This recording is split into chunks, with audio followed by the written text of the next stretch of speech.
How are you? Good, how are you?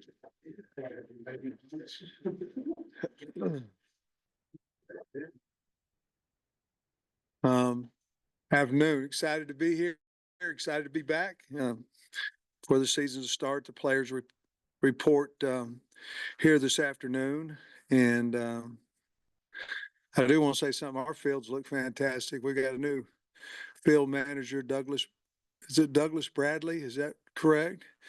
And man, he's done a great job with our fields. We sure are thankful for him. We got a good football team. The team's excited to be in, and I'm ready to answer any questions you may have for me. Well, the players report today, obviously, but you've seen them. What do they look like? How's the summer 8 week cycle gone, and any notable improvements? Yeah, it's went fantastic, and I think Ben Souders is going to talk to you a little bit later here at 2:30.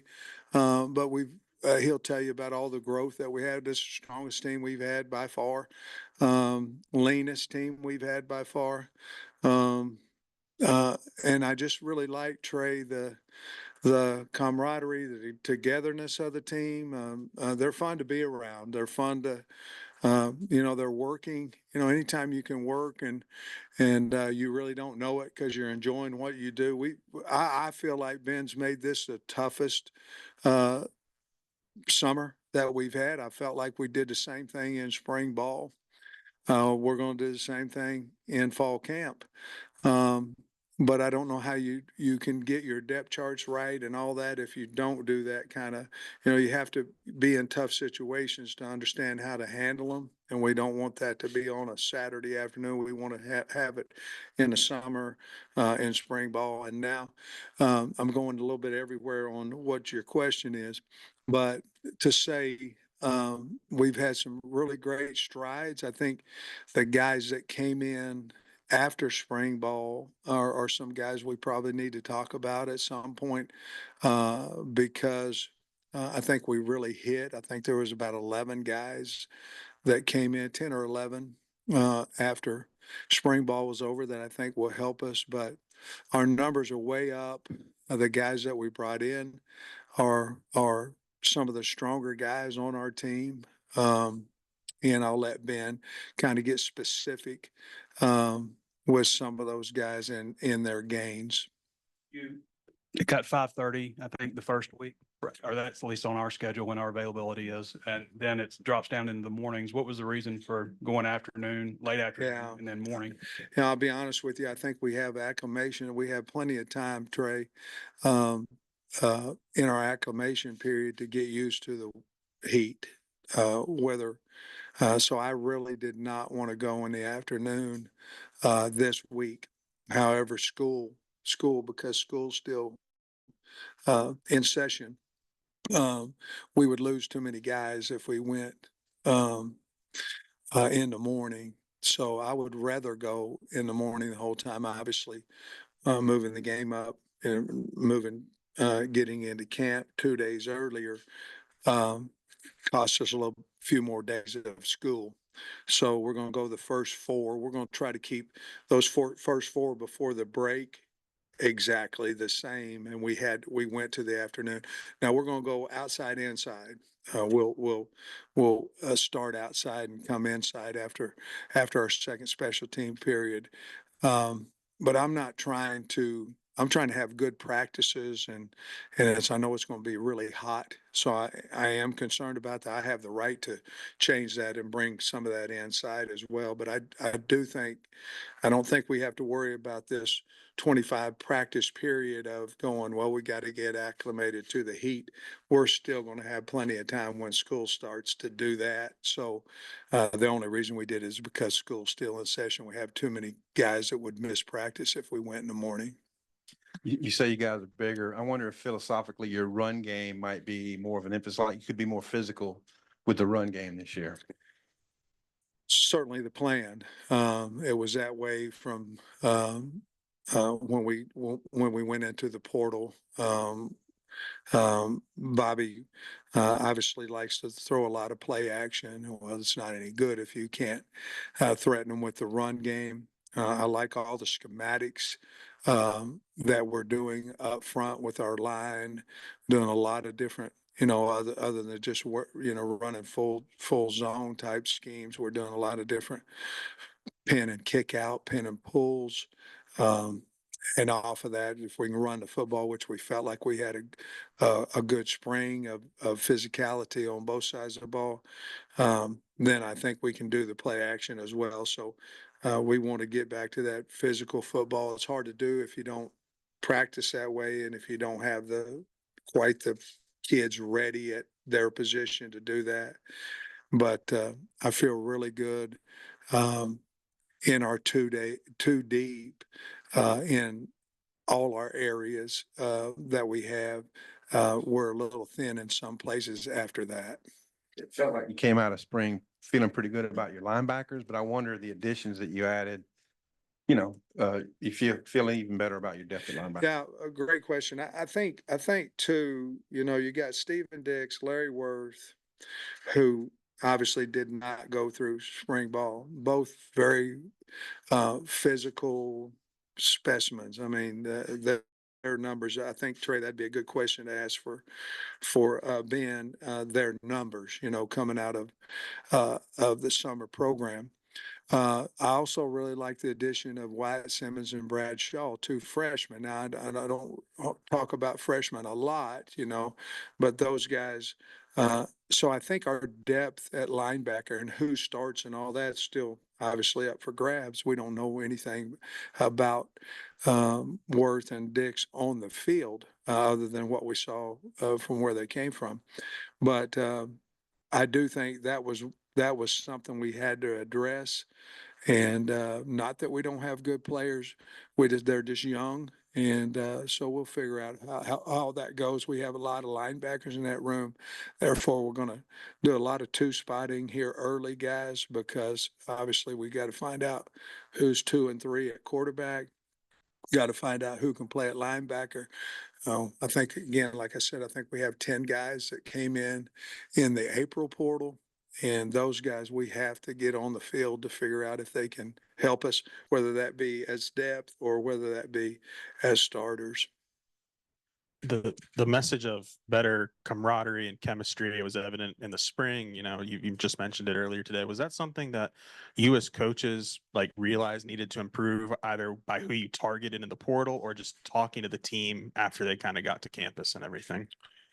Well, I think all the culture, we start that, but it really happens by the kids. I mean, it really does, because if you look at it, we might be with them 2.5 hours a day, and there's 24 in a day, and whether they hang out with each other, how they are in the locker room, how they are, in their lounge, do they hang out together? I think that happens with people. And, I can say a whole bunch of them. Cam Ball's one of them. Landon Jackson's one of them. Taylor Green came in and took the team. Once he earned the starting spot, he took the team. It wasn't anything about me. It was about us. Carmona, Blackstock, Nichols, those guys are guys that are about team oriented. And if you look at our O line and our D line's camaraderie, a lot of times, you're battling, you get tired of each other. They're close, they hang out together. So I think it has a lot to do with who we get on the team, possibly who's not on the team. A lot of things go in with culture. You guys are in the workforce and you're with people and you're going, I guarantee your mind can think of that guy or that lady. You're going, man, if she wasn't here, how much different, or he wasn't here, how much different would it be? You don't have to be saying that, hey, I want to tell you who that person is right now. I'm not calling nobody out. But sometimes you get that and your culture becomes very powerful. It can become powerful either way. And right now, it is very, very strong in a positive way. Along the offensive line in the spring, we saw, pretty much the same 5 guys running with the Yeah. ones. Is there going to be an emphasis this fall maybe to mix and match, or is it still very important to get those 5 guys working together as much as possible? I think another good question. I think we have the guys in the right spot. I think we have to create a battle with Tykees Crawford. I think we are going to move him into right guard, and he's played a lot of ball there, but we're going to move him in to see if he could uh, potentially start for us there. Now, there's nothing against Braun. We like Braun and all that, but we have to give kids opportunities to start. So if you think about it, you're going, what are you going to do with Joe Moore? You know, so Joe Moore's played a lot of ball. So what are you going? Very, very strong kid, very, very smart. What are you going to do with him? So our choice was we could either put him at right guard and keep Tyke East out there where he is, or we can move Tyke East and move Joe in it. Now we may move that combination at some point, but that's today. That's how we think we could have our best depth right there. So I think we have the guys. There's not a lot of movement that we're thinking, well, we'll move him to left tackle at some point. You always want to have at least three guards, at least three tackles, at least three centers, but that doesn't have to total nine if that's what I'm if that's what we're talking about. So I think as important of what we need to find, who are our centers that we believe that we can go win SEC games with, and you just obviously you can't just have one there. So my biggest question was who's two, who's three. Obviously Wiggins is two, but then who becomes that third center, and is he on the travel list as it is right now? Coach, is Devin Bell, did he go on scholarship? He And then did, also, yeah. can you talk about the place kicking competition? I know you Yeah. picked up a new guy this summer. Yeah. Devin Bell went on scholarship the same day that we had a scholarship available. I really have a lot of confidence in Devin Bell. We said all last year we had two punters that could punt for most anybody, and I really like Devin Bell. He was so grateful when he got the scholarship. As you guys know, I'm not really a flashy guy with that kind of stuff, but he was very, very happy there. You know, you have three kickers there, and you got Ramsey and Shipley and Vito, and obviously we went and got Ramsey in the April portal, and that to me, that's one of our big we have to find outs, you know, and so we've got to put them in some pressure situations. And to be honest with you, we got to put them in a stadium. It's just different. And so that's going to be a battle between those three guys, and we need to find out fairly quick. You know, I think we need to find out before school starts who we think next 2 weeks, 2.5 weeks, who's going to be that guy. Vito probably going to kick off. Well, he could. Um, um, he certainly could. That could be a battle as well. You don't mind having like a kickoff guy and then a field goal and extra point, have two different kickers to carry. I think if you ask Scott, he would rather it be that way, to be perfectly honest with you. Cam Little came to me last year, Otis, and he said, I want to kick off. And I said, well, hell, if you earn it, then you can. I want to do a lot of things. I want to lose some weight too, but hell. So he went out there and he earned it and did a great job. So I don't have anything against that. Obviously, whoever our best guy is, that's what we'll do. But no, I wouldn't have a problem of traveling those. I feel like what you'd like to do is that guy to be your backup. If he wins the job, at least be your backup field goal kicker. Sam, SEC Media picked you guys 14th. Are you guys using that as a motivational thing coming? I don't know. We haven't had our team meeting yet. We might. They picked a lot of people 14th. We might. Sam, as a follow-up to Otis's question, you mentioned Bale going on scholarship. Is there anybody else, any other walk-ons you've put on scholarships, and how many spots maybe do you have left to I have fill? one right now. I have one scholarship, and I don't know if I put another guy on. You know, put Josh Street on would came to my mind, but that was a year and a half ago. I can't remember. Pat, you remember anybody that I have? Devin was just it was kind of a trade. You know, we we usually give 3 scholarships for for special teams, or it'd be your hold or your snapper, your punter, and your kicker. So we were trying to stay status quo with that. So once we had a punter go into the portal, we were ready to go with Devin. And you mentioned 10 or 11 new guys coming in since the spring. How do you go about meshing those guys in? Do you think they've done enough over the summer to be able to fit, hit the ground running in fall camp, or is there an adjustment period? How does that go? Yeah, you guys are on it, man. You're a really good question. Again, we're going to have, we're going to two-spot a bunch of drills, a bunch. Got 120 kids coming into camp.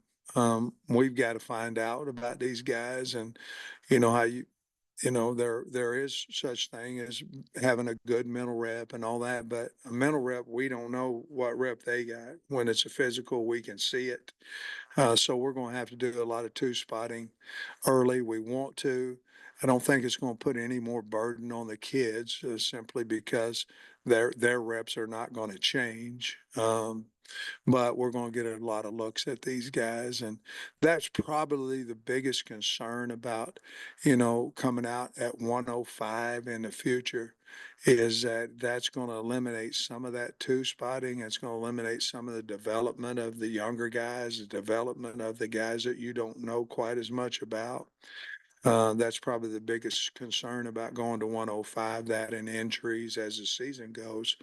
But right now we're at 120 and we're going to two-spot a lot so we can find out who we have. We're also going to tackle a lot this fall so we can give kids opportunities to show us what they are and so we can give them opportunity to beat somebody out. Coach, how about 5 years now for you? What's an adjustment or two maybe in your preparation for the season that you feel like maybe you didn't know 5 years ago, but you feel like it's part of what you do now? Oh man, we got a long time to answer that question. I think we learn all the time. Um, um, I go back to some of the decisions, I think I'm just going to let my mind and my eyes see what I see and go from there. And, the one thing about it is if you're always worried about what if something happens wrong with what you decide, then you'll never take a chance, and so my first 2.5 years, I think I just decided what I wanted. So that's one of them. Be positive in the preparation, understand where we're going to go if we decide to do something, if we decide to go for it, understand where we're going. Are we confident? If I hear a doubt of confidence on the head side, just say, okay, let's punt the ball or let's kick the field goal, whatever it may be. That organization wise, I think I'm better with this overall staff, not just the football staff, but the overall staff and importance of all what they do. I think I have a better grasp of NIL than I had before, and handling that better. There's a lot of stressors in our job. You've got them too, and trying to eliminate as much stress makes you make better decisions. And I feel really good. I feel good about where we're at. I feel good about the staff, and so I've learned a lot of things. I'm still going to make mistakes. In other words, you're going to make a decision that's going to turn out and not be the correct one. Have more patience than I used to have. I'm not as dictatorship as I used to be. I think I've learned it a little bit that way. Hope so. Yeah, Sam, you brought up the 105 a minute ago. What's your overall take on that? It seems like, it's good that obviously more kids can get on a scholarship, but if they're going to limit you to 105, you're losing, 15 players or whatever, or 15 roster spots. Just what's your overall take on that? Well, I really don't like it, to be perfectly honest with you. Now, let me tell you this, Bob, that you're going to be able to chop up your scholarships, which now it's 85 fulls. You're going to be able to, reward some other guys. The problem is, are we going to go 85 and 20? Nobody in the SEC wants to lose the walk-on program. Nobody. I mean, hell, we got the Burlsworth Trophy. I mean, nobody. And if you go down and look at the list of guys who have won that as starting out as walk-ons, you know, and have won that trophy, it's an incredible list of kids that, hell, we had one in Grant Morgan, you know, imagine Grant didn't play at the University of Arkansas because we couldn't eventually help him or we can't. Nowadays, every walk-on's probably going to get a little bit of money and something like that. Imagine he went D2 or whatever, like I did. We don't want to lose the walk-on program. And so as I understand it, we're not going to have to, but if the Big Ten or the Big 12 is going to 105 full scholarships, at what time is the SEC going to do the same thing? So I just don't think it's enough. Our number was 110. I felt like that was fair.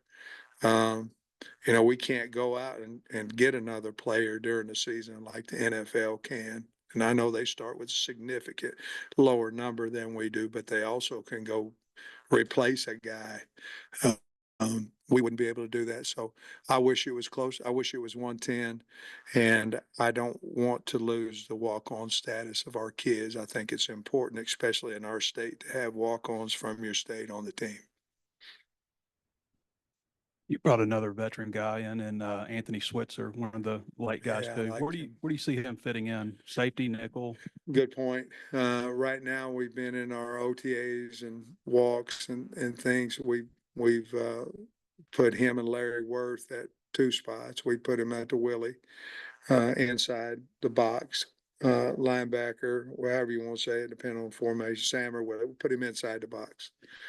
And we've also put him out at the hog position as a nickel. Him and Larry both. So I think that's, Trey, to be honest with you, that's one of our biggest things is to see where they're going to play for us and exactly how good they are. But to answer your question, I think Switz can play inside the box. I think he can play hog, and I think he can play boundary and field safety. So we've got to figure that out. And again, I'd like to figure that out to where we could have at least 2 full weeks of practicing in that one position. But I think we've got to figure out where he would fit. Is he one of our best 11? If he is, where is that fit? And we've got to give him and Larry and Stephen Dix, for that matter, all those guys that opportunity. Return a lot of guys on the defensive interior. Plus Andrew Farr is expected to play a bigger role. What about Danny Salee? Am I saying that right? Salee? So Saili. Saili. Yeah, Yeah. I found that out today too. I just called him Danny. Is he gonna be able to help y'all? Yes, I like the kid. You know, I think right now you're looking at least 5 guys there on the interior. And but I like Danny. He's got really good quickness, he's strong. Came in here, you know, it's if your kids are in shape, you can find out how good they are. You can find out the real person. I don't know how much Danny's been in shape, but he is now. And so I really like him. He's got a low center of gravity. He's big. He's close to 400. I don't know what he is, 390, 380 something, and moves well. So I think he's going to be able to help us. And really on the outside, Trey, you're looking at, you know, Quincy Rhodes and June Kodge, you know, other than Nico and Landon Jackson. So probably finding the 5th guy there is going to be major important to us as well. I want to ask about your safety depth. You got the veterans, Clark and Johnson, but what's it looking like behind those? Well, I think, you know, the name that pops up right off my mind is TJ Metcalf. Now TJ ran 22 on his catapult, so he obviously was a lot faster than, you know, we got Miguel Mitchell, who we like, went in the portal to get him. And if you look at that and then you think about, I'm talking about other than JJ and HUD, if you look at that and then you go, okay, what about Switzer? You know, what's his capabilities there? What about Cuddy? Now, Cuddy is obviously a corner, and we were gonna give him every chance to win a corner position. He also has a body that he could play safety too. I think if you look in totality of what we did in the portal, trying to get depth at the safety spot, that's where we didn't get near the numbers there. I think we got quality, but we didn't get near the numbers there that what we did in other positions. I think we're good there. I don't know that we're way past too deep. And then the tight end spot, the growth you've seen from Has and the rest of that bunch. Well, Gums sticks out in my mind right away. You know, Luke is 242 and looks good and doing well. Posca is a guy that's got to come on. We got to find out. You know, we liked him in the spring. We need to love him, and so that's another one. Having Ty Washington back is going to help us as well, I think. Obviously, you guys knew he played some good ball, and then unfortunately got hurt. And so I think those four guys are going to put a good group together, and then we'll wait and see where Shamar and them guys end up. You mentioned Ty Washington there. I guess he's back. Just how are you health wise? I think Jaden Allen maybe had something. Just how are you health Yeah, wise? there's three guys here. Justin Logan has the shoulder. Jaden Allen's got a knee, cartilage repair, and who was the other fella? Who? Yeah, Zuri Madison had his ACL. So those guys probably will not play this year. Other than that, Juju Pope got a hamstring that'll probably limit him for the first week and a half. And I think that's about it. And I noticed you have a fullback on your roster now, Kyle Thompson, Yeah. moved him over there. You've got a 250-pound running back and Braylon Russell. And then also you got Andreas at tight end, 260. I mean, what do those guys maybe bring to the offense? Does it give you more flexibility to do stuff with, some bigger bodies like that? I think so. I mean, I think if you look at our offense, we're trying to be we're trying to get back to that physicality and that size, and I think JJ, I think Jaquindon is perfect for what we're trying to do. And then if you look at him and Hill and Reed and Braylon, they're all a little bit different. And of course, RW. So I like where we're at there, but I think we just try to get bigger so we can run the football. Coach, appreciate you. That's it. Go Hawks.